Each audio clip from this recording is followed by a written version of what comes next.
Element 2 of School Placement Assessment, Teacher as an Inquirer. For my inquiry focus, I will undertake an inquiry into school context.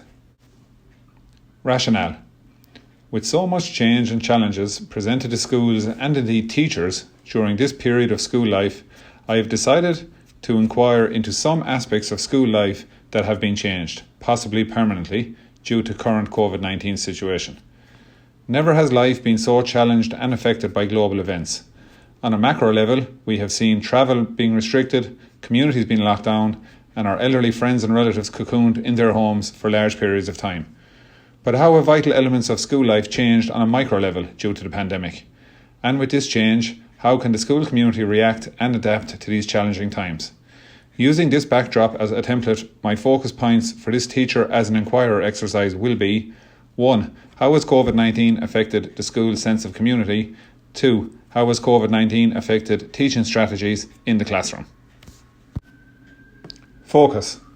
The focus of this inquiry project will undertake to examine school context under two distinct headings. 1. School as a community, and 2. Teaching strategies. In this section, I will observe key literature in both of these areas and see if that can be related to my school context here in the Ursuline Secondary School, Thurles. Section 1. School as a community. Grover et al. In 2015 noted that developing a sense of community does not just mean accumulating many students in one place. Students must feel safe and fairly treated, have positive relations with peers and school staff, actively participate in school activities, and be a place where they want to spend time. In many ways, the current challenges have impacted on many of the elements that contribute to the factors outlined in that piece of literature. This inquiry will try to identify what areas of school life have been affected by the current situation and as a result have eroded or changed the sense of community within the school. Section 2. Teaching strategies. La Rochelle et al. In 1998 noted we could be just passively transferring information to passive recipients. This form of teaching and education is described as an empirist form of education, where the knowledge is almost floating around in the world and we passively receive it before passing it on again.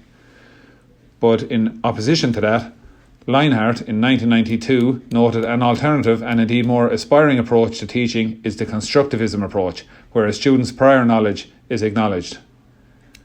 Due to the restrictions contained in government guidelines and around school openings, many of the imaginative elements involved in classroom instruction have been redundant.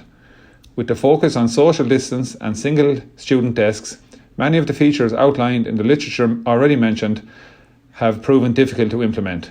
The current situation has certainly diminished some aspects of student-centred strategies towards teaching, such as group work, collaborative learning and peer-to-peer learning, to mention just a few. The emphasis on COVID-19 safety has put teacher-heavy instructional strategies back to the fore of classroom management. In this inquiry, I will work to identify some specific areas where this can be observed. Development. Again, in developing the inquiry, I will look at school, community and instructional strategies in two separate sections. School community. In this section, I'm discussing some practical examples of the impact of the current climate on many areas that influence the Ursuline Secondary School's ability to function as a community.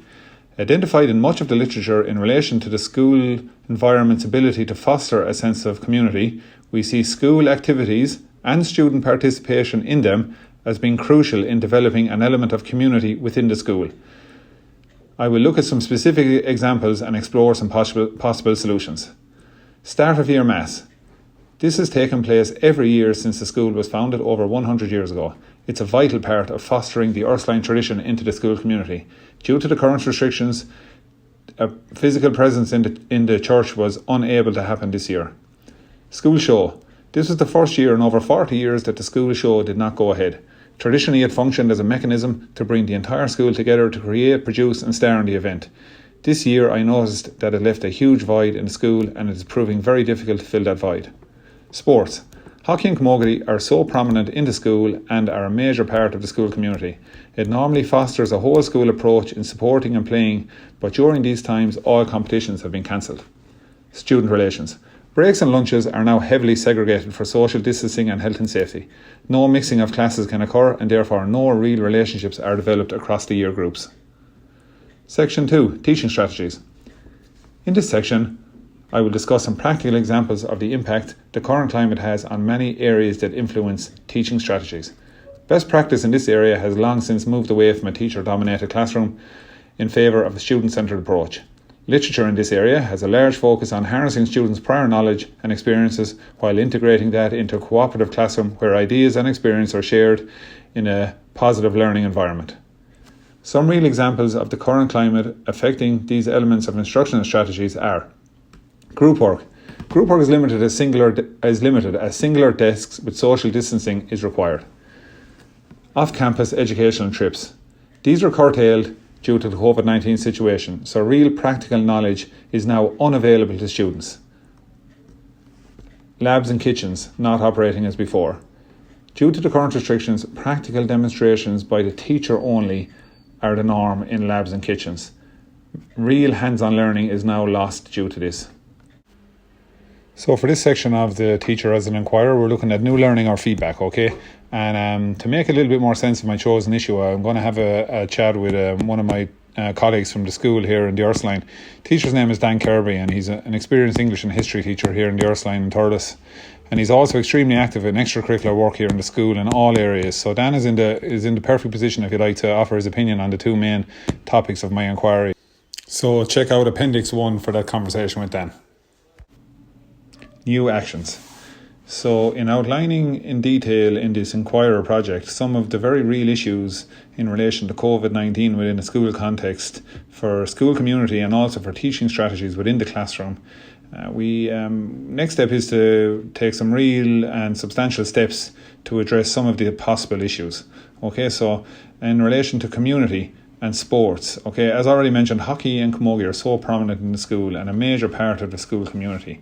But a solution has been found in this regard in running in-school competitions and training both at lunch and after school, and I personally am taking a direct active involvement in this.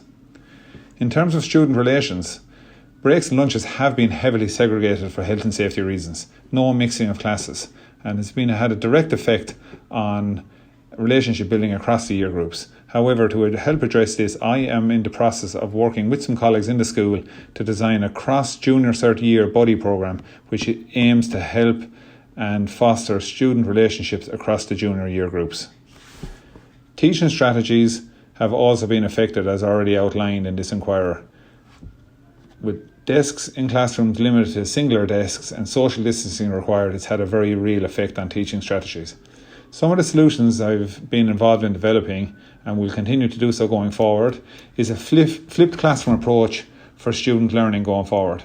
Using technology, some homework has been structured by me to take place in a virtual group setting at home, taking group work from the classroom and into the students' homework instead.